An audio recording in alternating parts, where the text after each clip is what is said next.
राम राम शबनम, मैं पिंकी किनाल और आप देख पा रहे हैं रियल हरियाणा। फिलहाल मौजूद हैं एक नेतागण प्रोजेक्ट बलराज सब्रवाल के साथ। बातचीत करेंगे किस प्रकार की तैयारियां उनकी चल रही हैं ग्राउंड पर। आज की अगर बात करें तो 1 अक्टूबर की जो है डेट जो घोषित होगी है, इलेक्शन की जो डेट है, वोटिंग डेट है, वो घोषित होगी है 1 अक्टूबर, और 4 को काउंटिंग भी हो जाएगी। भाई जिसकी सरकार बननी है, जिसने इसे सरकार से दोबारा लाना है, वो इसका इंतजार कर लो, और जिसने बदलाव की जरूरत है वो बदलाव का इंतजार कर लो। बदलाव में कौन आने वाला है वो समय बताएगा।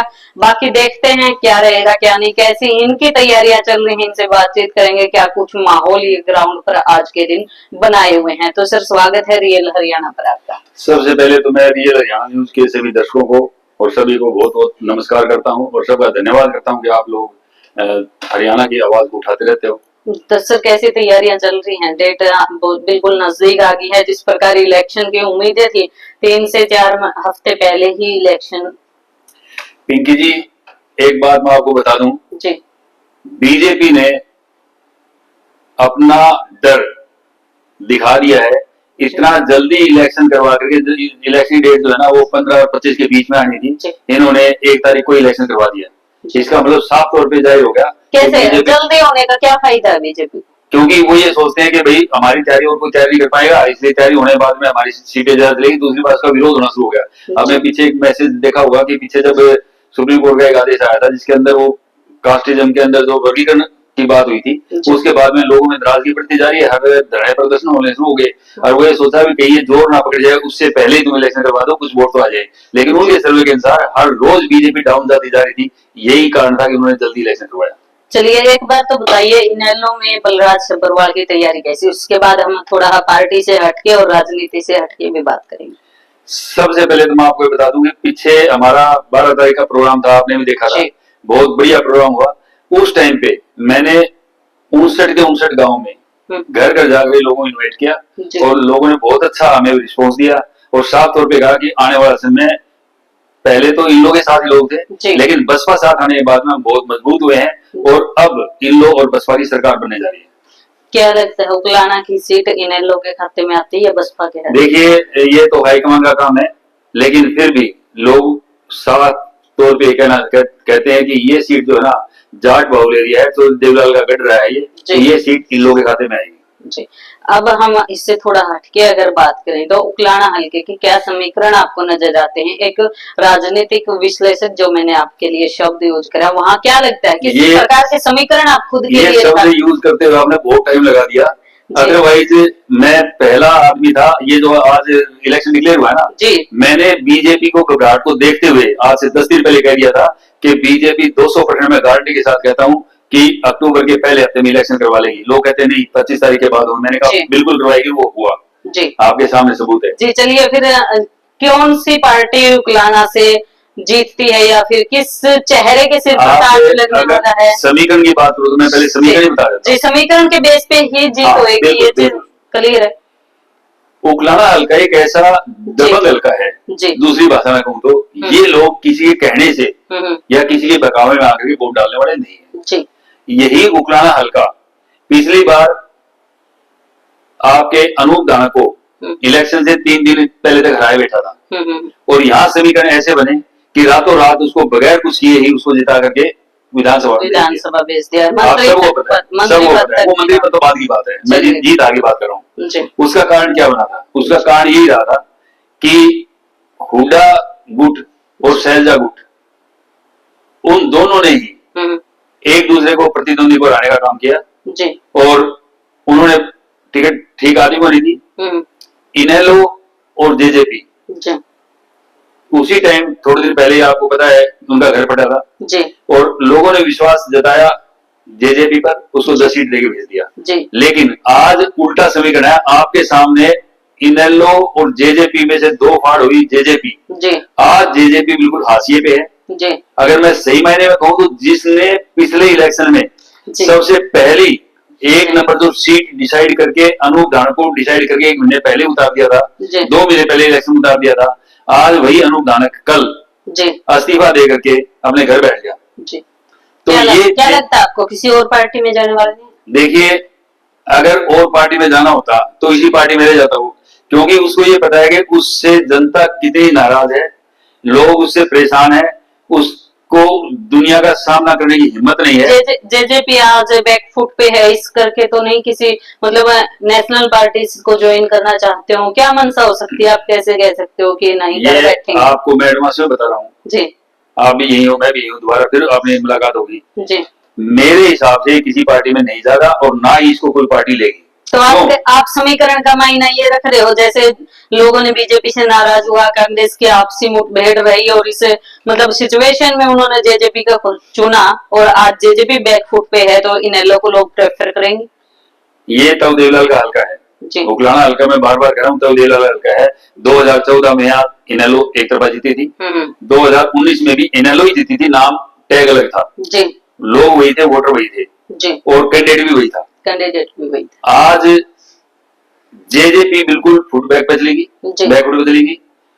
बीजेपी को यहाँ का मतदाता बिल्कुल लाइक नहीं करता, हर आदमी ये कहता है कोई भी जीत जाए लेकिन बीजेपी यहाँ नहीं जीतेगी। यहाँ टक्कर रहेगी कांग्रेस और इल्लो में, और कांग्रेस में भी अगर शैलजा अपने कैंडिडेट को टिकट दिलाने में कामयाब होती है तो हुड्डा गुट उसको हराने में कामयाब होगा, और अगर हुड्डा गुट अपने कैंडिडेट को टिकट दिलाना चाहता है तो शैलजा गुट को हराने का काम करेगा। उस हालात में भी ये लोग परेशान है।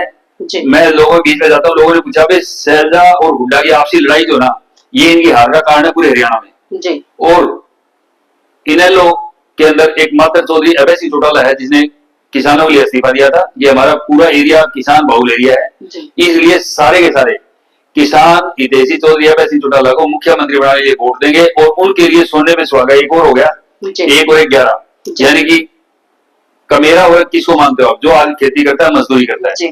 खेती करने वाले में तो किसान आ गए थे, उसके साथ में मजदूरी करने वाले में अब बीएसपी आ गई। बीएसपी और इल्लो दोनों मिलकर के पूरे अच्छे तरीके से आपके उकलाना की सीट को बहुत अच्छे मार्जिन से जीतेंगे, क्योंकि यहाँ कंपटीशन देखो आप किसका बच गया, कांग्रेस से आपस में लड़ रही है। जेजेपी का जो गद्दावर नेता इसको पहली टिकट मिली थी पिछली बार, वो पार्टी छोड़ के चला गया कल, तो इनके पास तो कैंडिडेट नहीं है। और बच की बात बीजेपी की, बीजेपी का कैंडिडेट ना कभी पहले जीता है यहाँ से और ना ही आगे जीतेगा। क्या जरूरी है पहले जीतने हुई तो आगे मजबूत नहीं हो सकते? मैं पत्रकार से हटके बात करता हूँ, आप जवाब नहीं दे पाओगे। आप जाट परिवार से हो, आप किसान परिवार से हो, अगर आपको वोट डालने के बीजेपी वोट नहीं डालोगे आप, क्योंकि बीजेपी ने तीनों काले कानून लेके आए थे। आप बताइए, आपको कोई कहते वोट डाल दोगे आप? जी, मैं मेरे वोट का खुला ऐलान नहीं करना चाहती। नहीं करना चाहते, मैंने पता था, लेकिन आप अगर वोट डालने के टाइम पे मैं गारंटी देता हूँ, कोई भी किसान नेता, आप किनारा गांव से हो और किनारा के अंदर 4 आपके टेंट लगे हुए थे टिकरी बॉर्डर पे, जिसमें मैं खुद जाके आया था, कहीं पे कूलर दिया, कहीं पे पंखे दिए। वो लोग किनारा के ही थे, आपके गाँव के थे, वो बीजेपी को वोट नहीं देंगे, क्योंकि बीजेपी ने उनको 13 महीने तक रोड पे बैठाए रखा और 750 किसानों की शहादत कर दी। वो चीज लोग भूले नहीं है। गर्म हो गए जी आप तो। नहीं, आप बात ऐसे करो, क्योंकि बीजेपी का मैं बता रहा हूँ ना, बीजेपी उकलाना में कभी नहीं जीत सकती। जी, बीजेपी के नाम पर आप देख पा रहे हैं किस प्रकार से बलराज सुब्रवाल जी तड़कते भड़कते आपको दिखाई दे रहे हैं। लेकिन इसके अलावा एक और बात करते हैं, समीकरण आपने पब्लिक के सामने रखे, किस प्रकार के समीकरण के चलते हुए इनेलो जीतने का काम करने लग रही है। लेकिन उसके बावजूद अगर हम बात करें तो हर एक कैंडिडेट की 2 लड़ाई आती है। पहली लड़ाई की वो संगठन में कितनी अपनी पकड़ को बनाए हुए है, कितनी मजबूत पकड़ उसकी है और टिकट उस तक कैसे पहुंचती है। दूसरी लड़ाई की वो कितनी पब्लिक को अपने पास लेकर के आ सकता है, या अपना प्यार कितना बनाए हुए है, कितना मार्जिन ले सकता है, कितनी वोट। मैं दोनों बातों में जवाब आपको साफ तौर पे देता हूँ। पहली बार टिकट की मेरी कोई लड़ाई नहीं है। चौधरी अभय सिंह चौटाला और हाई कमान जिसको टिकट देना चाहेगा उसको इनेलो में जिता करके भेजेंगे, नंबर 1। लेकिन मेरी मैं बात करना चाहूँ तो मैं पिछले 15 साल से समाज सेवक के तौर पे काम कर रहा हूँ। उकलाना हल्का एक भी गांव ऐसा है जिसके गांव के अंदर मैंने 15 से 20 सामाजिक प्रोग्राम ना करवा रखे हूँ, चाहे वो खेल का हो, लड़कियों के मोटिवेशन का हो, स्टूडेंट के मोटिवेशन का हो, पढ़ाई का हो, खेलों का हो, सामाजिक कार्यकर्ता के रूप में हो, आपके गौशाला प्रोग्राम हो, मंदिर मस्जिद का प्रोग्राम हो, सामाजिक प्रोग्राम हो, पौधे लगाने का हो, ब्लड डोनेशन का हो, कितने काम किया हूँ मैं। आपको उदाहरण के तौर पर बताऊँ, आपके यहाँ पे अगरवा में एक मंदिर था, उसके अंदर 2016 में, आज से 8 साल पहले मैंने 1.25 लाख की मूर्ति लगवाई थी संत रविदास जी की। क्या उस समय राजनीति में नहीं था, उसके बावजूद आपने सामाजिक कार्य की? आपके लंदरा गांव में आज से 10 साल पहले गौशाला की शुरुआत हुई थी, उस टाइम पे 25,000 रुपए देके गौशाला की शुरुआत करी थी, आज कई लाख की गौशाला हुई हो। जी, आपने शुरुआती दौर में साथ दिया था। 25,000 रुपए से शुरुआत हुई इसकी, उस टाइम मैंने 25,000 रुपए का डोनेशन दिया था। उस टाइम 25,000 में 200 गज का प्लाट आ जाएगा, इसकी कीमत आज 50 लाख हो रही है। चलिए थोड़ी तकरार की बातें कर लेते हैं, बड़े सीधे सीधे सवाल आपसे किए जाने लग रहे हैं। बरवाड़ा में आपकी रैली हुई थी या फिर कार्यकर्ता सम्मेलन जो भी था, उसके अंदर सुनैना चौटाला उकलाना के हिसार से प्रत्याशी थी, आपको पता है इनेलो से, उनको खुला मौका दिया गया, खुले मन से उनका स्वागत हुआ, उनकी एंट्री हुई, मतलब बहुत आप लोगों ने मान सम्मान दिया।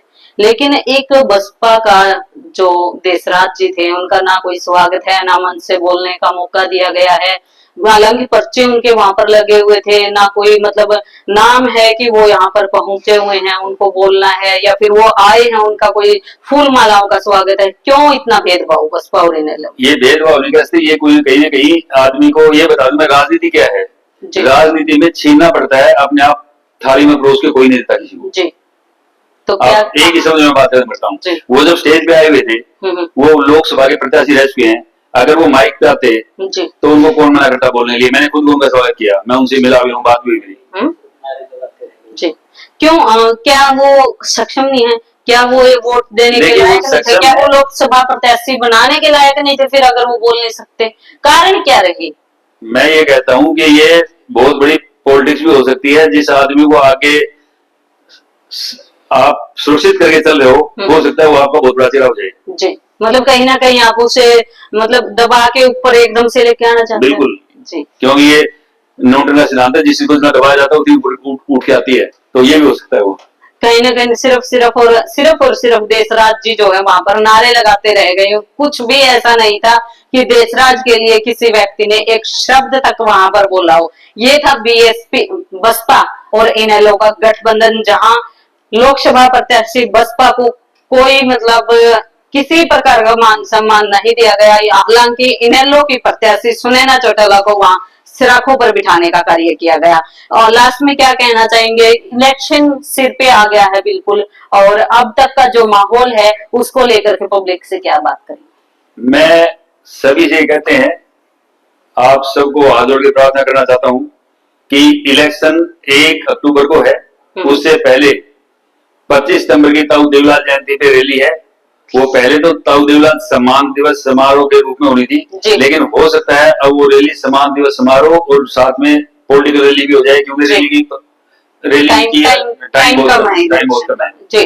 उस रैली में ये डिसाइड हो जाएगा, कैथल में, ये उचाना में जींद के उचाना हल्का में रैली होगी, और उस रैली में लाखों की संख्या में, कई लाखों की संख्या में लोग पहुंचेंगे, जैसे हमारा रिकॉर्ड रहा है, और हमारा रिकॉर्ड खुद हम ही तोड़ते हैं। और मैं सभी जनता से अपील करना चाहता हूं कि ज्यादा से ज्यादा 25 तारीख की रैली में पहुंचे, और जो इनेलो और बसपा का कैंडिडेट पूरे हरियाणा में आए उसको भारी बहुमत से जिता करके किसान नेता, कमेरे की आवाज उठाने वाले, किसान मजदूर, छोटे व्यापारी, कर्मचारी और सभी की आवाज उठाने वाले चौधरी अभय सिंह चौटाला को मुख्यमंत्री बनाने के लिए बसपा और इनेलो के गठबंधन को वोट दें।